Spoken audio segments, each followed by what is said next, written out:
used motor oil into a can, enough to cover the steel. Now heat the steel with a propane torch or a forge. Not too hot though.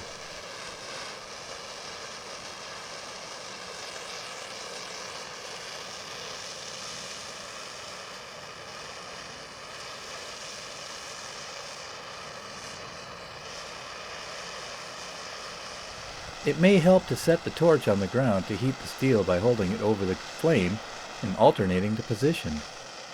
You'll have better control that way.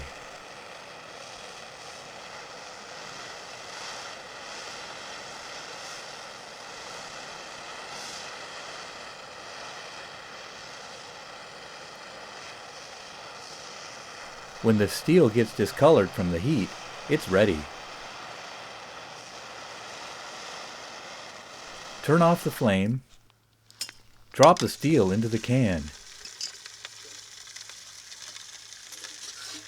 Immediately cover with a number 10 can to prevent a flare-up.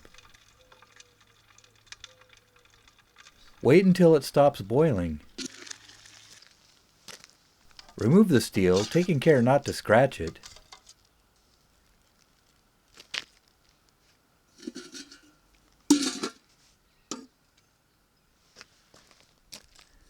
And let it cool naturally. After it cools, wipe it off with a cloth. This is a side-by-side comparison of raw and blackened steel.